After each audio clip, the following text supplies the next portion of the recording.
One of Stirling's most noted hangmen was John Rankin, known as Jock. Born in the earlier part of the 18th century, he was a native of Ayr. His father had been an official in the town, and he too found employment, working for the local authorities as a hangman. Jock was kept busy in his duties in Stirling, although people gradually came to abhor the act of hanging criminals. However, he did face attacks from the youths in the town, but nothing he couldn't handle. The hangman's house was found at the end of the toll booth, with its door on St John Street, but it has since been incorporated into the toll booth we see today. Jock's house had a half door, which every morning was fixed to the main entrance, but removed at night. Over this half door could often be seen Jock and his wife, looking up and down the street to see what was happening or chatting to passers-by. The house wasn't by any means a salubrious property, and it's even said some stables in the town were of better quality, but he and his wife made the best of it. It lacked proper ventilation, and smoke could often be seen emanating not just from the chimney. The hangman of any town or city had a particular dress code for the day his services were required, and he was easily recognisable. In Stirling, his uniform consisted of black plush or velvet breeches, a yellow waistcoat, a dark green coat trimmed with narrow yellow worsted tape along its seams, and yellow stockings. On his head he wore a cocked hat. When he was engaged in his duties as hangman, he would also wear a large clasp knife attached by hemp cord to the girdle around his waist. Although hanging was part of the hangman's duty, Jock was also responsible for branding offenders with a hot iron on the face, chest or back, and for meting out whipping by using a cat-o'-nine-tails.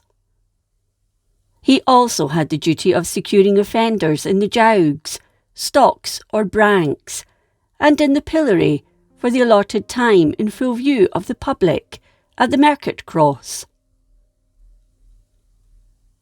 What Jock was paid is unknown, but it is known that on market days he had the right to visit the weekly meal market and help himself to a quantity of meal from the sacks exhibited by each vendor. Usually this was a handful or so, which he put in his haddock cog, but when it was full, he wasn't allowed to take any more until the following week. This privilege also extended to the butter and iron markets.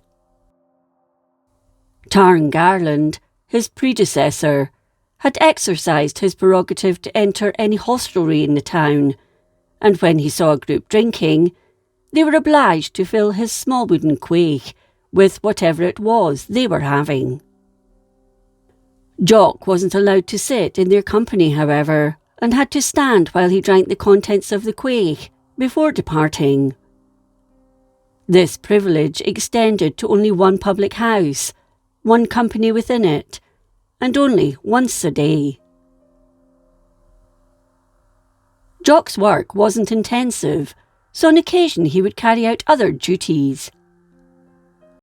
On one occasion, the Reverend Mr. Turner, the parish minister until 1763, asked him to collect arrears from a stipend owed to him by the Laird of Loss in the Ochil Hills. Jock was well known to the Laird, and he asked him innocently if he really had been engaged by the minister to collect the money. Jock confirmed he was and promptly produced the account of arrears written in the minister's own hand. The Laird said he'd pay it, but he would write out a receipt himself for Jock to sign. But there was a problem. He couldn't write. The Laird duly wrote out the receipt in the name of Jock. I, Jock Rankin, hangman of the town of Stirling, and factor for the Reverend Mr. Turner, parish minister thereof, do hereby acknowledge payment, etc., to which, as factor, Jock placed his cross for his signature.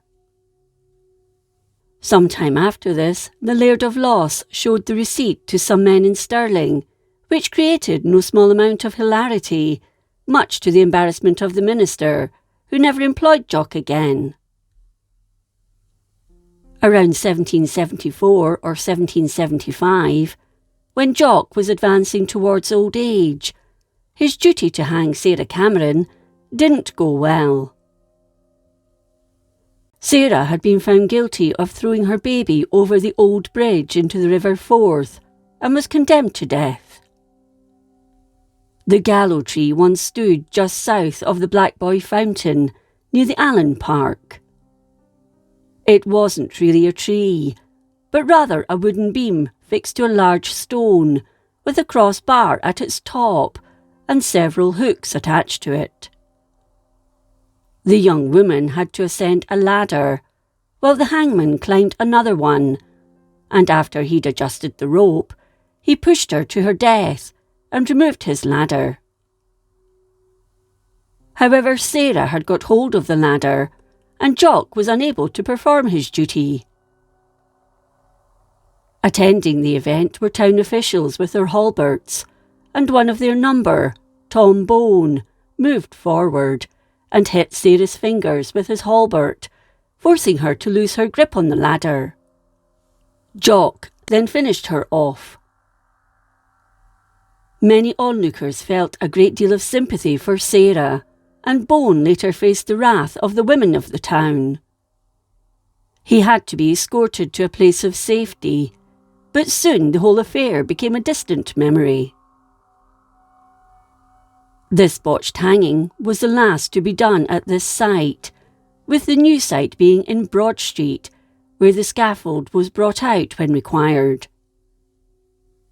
However, there is still some debate about the incident to this day, and whether it really happened like this. Jock was a bachelor, but he wanted to find himself a wife, and this he did. A woman from Linlithgow, which at the time was in Stirlingshire, was sent to the Tolbooth prison to face charges of theft. Isabella Canucker was accused of taking some articles of clothing in a felonious manner on the north side of Linlithgow Bridge.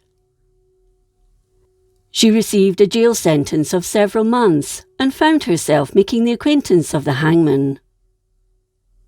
On the day she was freed, she married Jock. The proclamation of the banns had gone up 3 Sundays beforehand, and on his wedding day, Jock appeared, well dressed, at the door of the jail to collect his bride.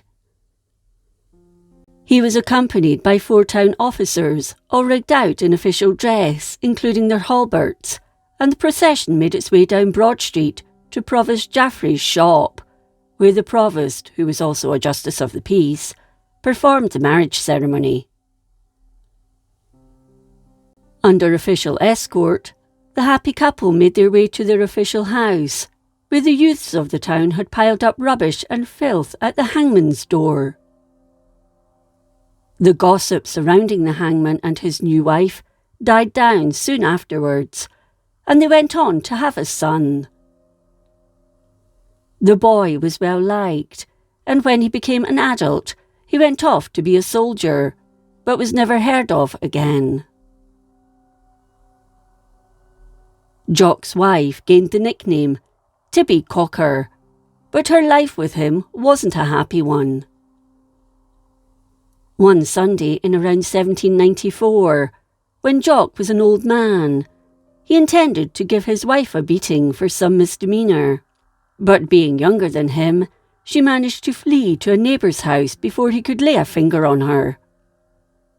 Jock couldn't find her, so returned home, and in a fit of rage, downed a pot of cold soup. A small bone got stuck in his throat and choked him. Tibby returned to her home and cared for him as he lay dying, trying to alleviate his pain. Jock Rankin died soon after.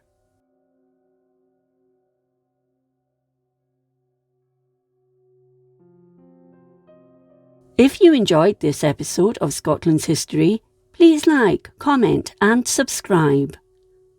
Until next time, thank you for watching.